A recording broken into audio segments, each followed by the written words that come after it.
Morning.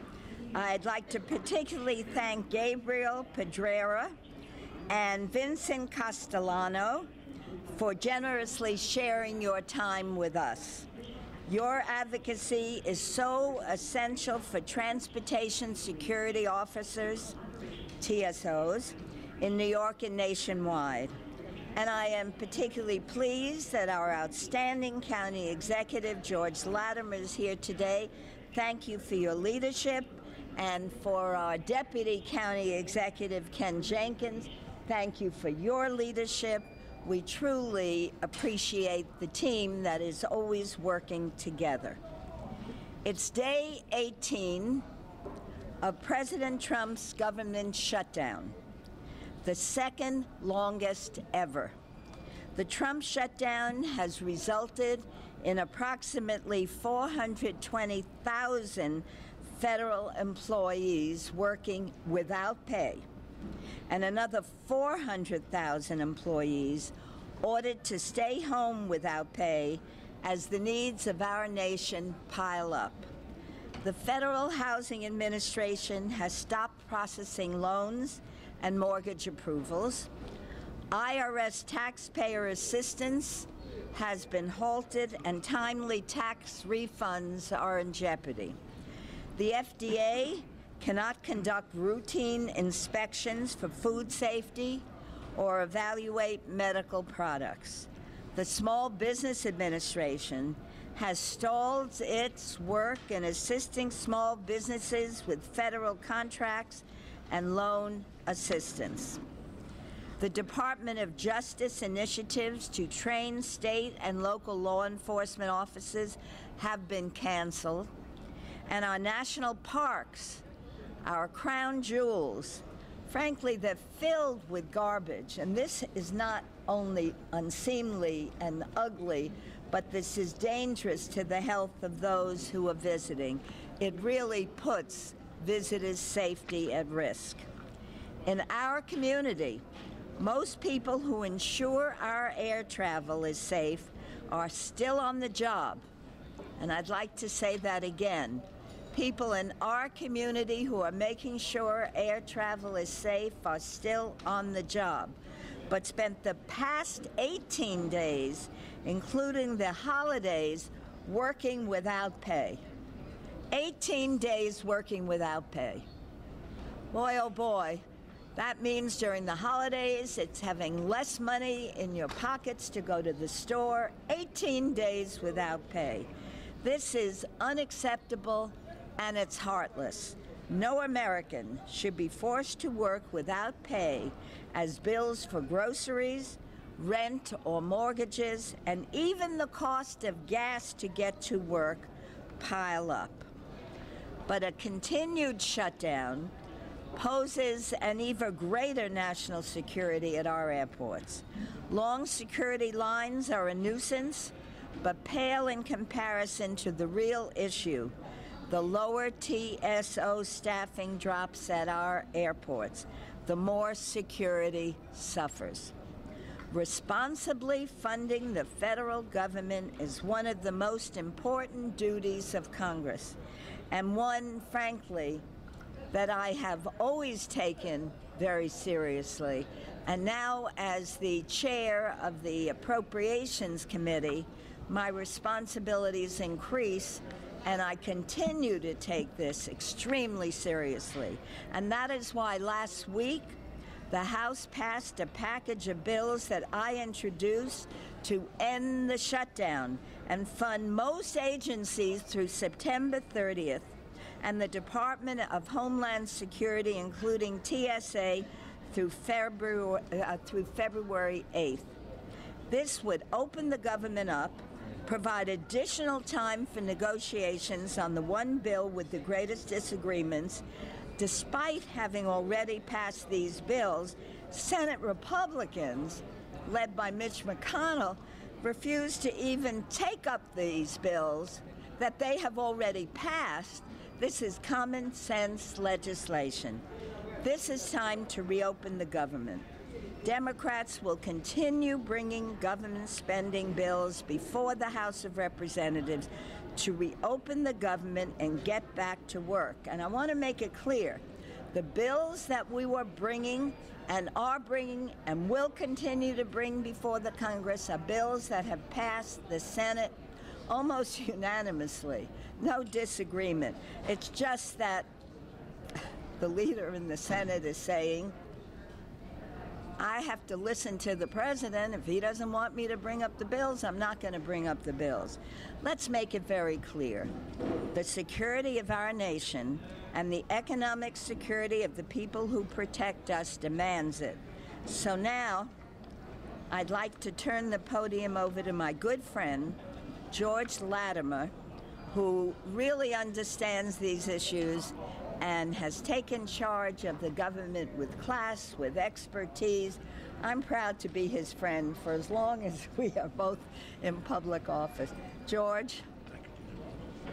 Thank you very much, Congresswoman, and we deeply appreciate the leadership that Nita Lowey has shown, not just in this particular issue, but on issue after issue after issue over a long tenure representing us. You do us proud, Nita, and now as chairwoman of the Appropriations Committee, we know that you're looking at a nation that you can do proud in all of these different things. So thank you for your leadership. I'm here with Deputy County Executive Ken Jenkins. We were here a couple of weeks ago at the very beginning of this to tell the people who work for the TSA that we appreciate what they do and that we were with them in spirit, and that we wanted to show at least that symbolic statement of support. We had lunch vouchers for them today. Peter Shearer, who's head of our airport operations here, will have lunch vouchers for them today. We hope we don't have to keep doing this, but we think it's a very small way to let the actual men and women who are here working for us without pay, doing it voluntarily, know that we appreciate what they're doing and that this is not something where they're forgotten as part of this battle. One of the frustrating parts to me about this is that this whole battle is supposedly over border security, but the real security comes from these professional men and women that check every person in before they get on an airplane. And as we've seen, the greatest threat to this nation in terrorists are those who would get on an airplane and seek to destroy something either on board or elsewhere. So it's the very border security that these men and women provide that we're trying to protect by saying put them back to work officially and make sure they're paid properly so that they can do their job. In government, there is always a battle between points of view. I have, like Nita has, we both served in office 30-some-odd years. We don't want to admit that, but that's about the amount of years. And I've never served at the national level, but I've been on a city council, both houses of the state legislature, here in the county government in both executive and legislative capacities. Ken has been an elected official as well in his own right. There's always disagreement in government. There's always two sides in every argument that battle. But the point is, you don't take as hostages the people that work for you in that process. If there's a legitimate public battle to be had over what constitutes effective border security, have that discussion. You have a Senate and a House that have different parties, and they'll have to find a compromise. But what this shutdown has done, it's taken innocent, hardworking people and made them pawns in a chess game. And that's not fair to them. It's not fair to the traveling public. If this shutdown continues over an extended period of time, I don't know how TSA is going to be able to put enough people out there to do this work. And then the lines will start to back up. And we also don't know what's going to happen in our tower with the people that handle air traffic control. And we don't know what's going to happen to the nation's transportation through the air and what that's going to happen. Westchester County Airport, which is the third busiest airport in New York State, is still a small cog in a much bigger wheel. And if this continues, and I've heard it blithely said, we shut it down for a year. No, you can't do that. That's not prudent. That's not intelligent or practical. And it's certainly not right to the men and women who work for the government. And that doesn't mean that you can agree with a particular policy or not. Have that debate, but take these people out of the middle of that debate. Let them work and do what they do professionally, which protects us more than any other single thing that we have right now. We don't know just exactly how long the shutdown is going to go for. I think individually that the proposals that break this thing down department by department is intelligent, and I think it puts the emphasis on saying, let us find what we can agree upon, not the fact that we disagree on something. But I will tell you this is just the tip of the iceberg of what this shutdown means. The airport security is one part of the federal presence in Westchester County, but all of our programs that benefit people through the Housing and Urban Development, Section 8 programs where we're now working for affordable housing, where there needs to be a host of different actions taken by the federal government, all that is at risk. As Nita said, we're approaching IRS responsibilities. In a year where the SALT deduction has been taken away, and many Westchester residents, we estimate 38% of the residents of Westchester are going to be negatively affected. We need people to be able to be on the other end of that hotline at IRS to help answer questions that are coming up this year that have never come up before because of the change in system. And they're not there now because of this shutdown. And then those people who are diligent and file their returns in advance and realistically expect to get the returns are now being told that that may be compromised by this.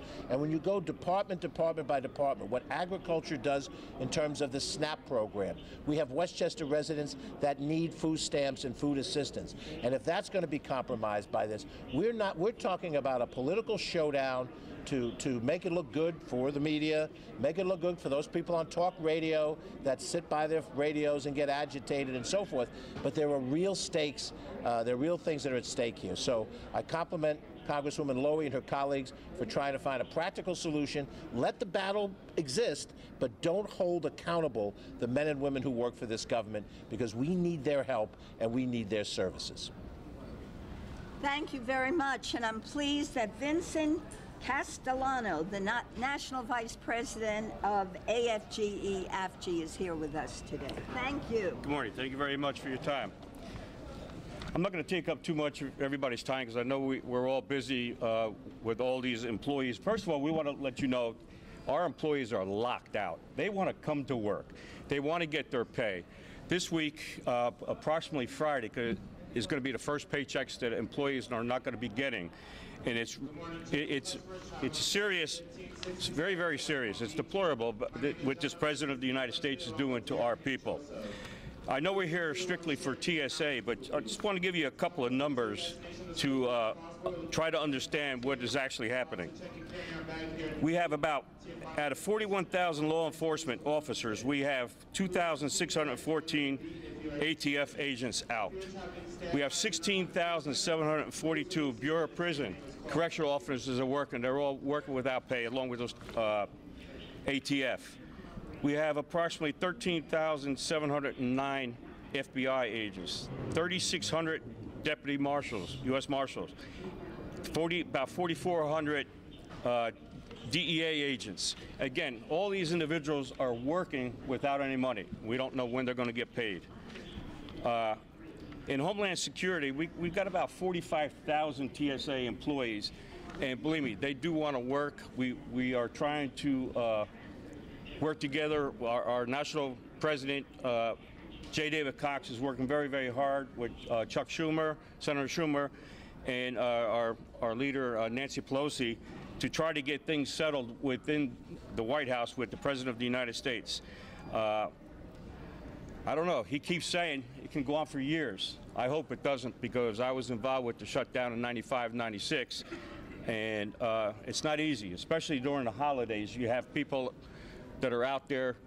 They bought all their presents. They spent all the money. Now they got to worry about putting food on the table. I was watching CBS News this morning, and they were interviewing an employee from EPA, and they're trying to figure out how much food or where they're going to get the food to put on the table to feed their kids. It's very deplorable that this president is doing what he's doing.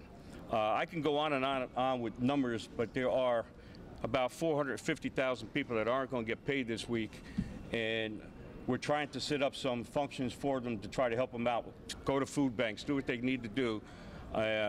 Don't be proud. Go out there and get their food. And I want to thank you for the food that you're going to be feeding TSA here today. Like I said, I can go on and on and on, but I'm going to turn the table back over to the Congresswoman because I'm sure there's other things that need to be said. Thank you. Thank you very, very much. And I want to turn the microphone over to Gabriel Pedrera, who is the legislative and political organizer for AFG, the American Federation of Government Employees. Thank you, Congresswoman, for your leadership on this issue. Thank you as well to the county executive for his leadership and to our national vice president for his leadership on this issue. And I'm just going to speak very briefly on this. This is not a reality show. If people go to work and they don't get paid, it's not a reality show. This is not The Apprentice. It's not The Bachelor. It's not Survivor. Right now, these people are trying to survive just to pay their rent. They're trying to survive just to put food on the table. They're trying to survive just to make car payments. Because when you can't put food on the table, that's not funny. It's not a television show. So I would urge certain leaders in Washington, D.C. to do their job, meaning primarily the White House and the leadership in the United States Senate. The House of Representatives has done its job. They've done their job. The workers at TSA, they're doing their job right now behind us for no money. That's a disgrace. So it's time for the White House to step up. It's time for the leadership in the Senate to step up, because if they can't step up, they should step aside. And it's simple as that. Thank you very much. Thank you very much. And in conclusion, I just want to make it very clear.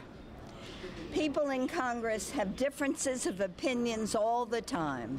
And even though I work very closely with George Latimer and Ken Jenkins and other local officials, we have sit down, we have a discussion. Now, what we offered the president, because I felt strongly that you don't shut down the government, what we said is, let's pass the 6 bills that were almost unanimously approved, bipartisan in the Senate, and then let's take 30 days to sit down and talk about Homeland Security. It's not surprising that people in the House, in the Senate, would have different opinions with the president. That's been going on for years and years. But most civilized people sit down and talk about it. And I felt so strongly, as the head of appropriations, if we gave the administration 30 days to sit down, talk, figure it out, we could have done it, not to shut the government down. And for the administration says he doesn't know how long the government will shut down. That's outrageous. So we're all here to answer your questions. We're very happy to respond. Yes. Anybody have any question? I guess you don't have any. We answer. Yes. Hi. The bills that were put before that Nancy Pelosi will Congress override the veto on it, if there is a veto? The question really is, did you all hear that? Will the Congress override the veto of the president? As of today, the Senate, Senator McConnell, who's head of the Republicans in the Senate, is saying he's not even going to bring any of these bills up. Mind you, they all passed the Senate, either the committee or the floor. He's not even going to bring them up again unless the president supports his actions. That's not what this government is all about. You have a House, you have a Senate, you have the White House, and if there are differences of opinions with the administration, you work it out. So unless something has changed, Senator McConnell is not even going to bring what we're passing in the House to his membership. That's the news as of early this morning. You may have more recent news. Any other questions? How many TSA workers, federal workers, have been paid here at this airport in particular? At this airport, do you know? Peter? Peter, do you know? Question of how many TSA employees? workers are not being paid at this airport? 65? 65. Who asked that? 65 at this airport. Thank you. And can you speak specifically about the toll that it's taking on those employees here locally? Do you want to? Speak to that. Oh, you should really do it. I mean, I'll say this. My understanding, Ty, is that the first paycheck less week is now coming up. So on the basis of people who normally budget money on a 2-week monthly cycle, they haven't yet hit the wall, but the wall is coming as of Thursday. And I'll let Vince speak on behalf of the individual members, but the people who've worked here, we understand, have done so voluntarily without promise that there'll be retroactive pay. The longer that period of time extends without a promise of retroactive pay, the likelihood it is that people who could make it through a week or two, or 3 or 4, won't be able to do it for 15 or 20 weeks. But I'll let Vince comment from his experience. Thank you. There's been a lot of talk that TSA employees are calling in sick. That's not true. What's happening is no money, can't buy gas. What are you gonna? You're gonna take your choice, putting some food on the table for your children, your family, or to buy gas. So everything, the air is safe at this point, and hopefully our president would. I can't say what I want to say here, but I hope he makes up his mind and get this wall out of his head and come up and pass these bills through the Senate. Like the Congresswoman said, Senator McConnell doesn't want to even bring these bills up to the table because we do believe that we do have supporters.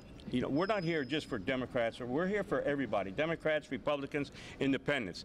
We have a lot of friends on all sides, and they're willing to work with us, but if you don't bring the bill to the floor, we can't do nothing. Again, I want to make it clear, these TSA employees are not calling in sick. They don't have money to buy gas. A lot of them don't live just around the immediate area. They come from all over. So we're going to try to help them the best we can so we can get that food on the table, because if they're not getting that paycheck this week, and they're not the only ones not getting their paycheck, there's several different agencies. Everybody gets paid at a different day. So if you ask me how many are going to be losing their pay, I can't tell you the specific day because there's all different pay periods for all federal employees. Thank you. Yes. In your original plan, with that 30 days to discuss Homeland Security with the president, what were you hoping would come after? Were you hoping there'd be some agreement to get some money for what you want as a wall? Were you hoping you could persuade him that there is no wall? Where do you stand on that? Look, we isolated the Homeland Security bill because we understood that there was agreement on some parts of it, not agreement on others. By the way, you should know, you probably know, the great majority of drugs that come into this country come in through the port of entry. So if you're looking at the port of entry, there's a lot that $1 billion, $2 billion, $3 billion could do to upgrade the port of entry with personnel, with equipment, with new technology. So there's a lot that could have been done in the Homeland Security bill if we're all together. Let's assume that everybody, Democrat, Republican in the White House, wants to keep us safe. The way you do that is not shut down the government. You sit around a table and have honest discussions about the challenges and then the money that it would take to meet those challenges. Yes? The White House is claiming that they need the wall because illegals are pouring over the border. And yet, I think the facts say that more people come in through airports and ports of entry. So you answered your question. That's exactly the point. But look, let us assume that there are real differences of opinions. The way you resolve it is not shutting down the government. You sit at a table, you pass the 6 bills that have, again, I want to repeat it, passed the Senate in a bipartisan way, talk about Homeland Security, and resolve those issues. There is no question in my mind that responsible adults would deal with a challenge, deal with disagreement in that way. So thank you very much. We appreciate it. Great job. Great job. Great job. It's your great job. Okay, that'd be good. Hopefully we don't have to do this again. Oh my God. Next weekend.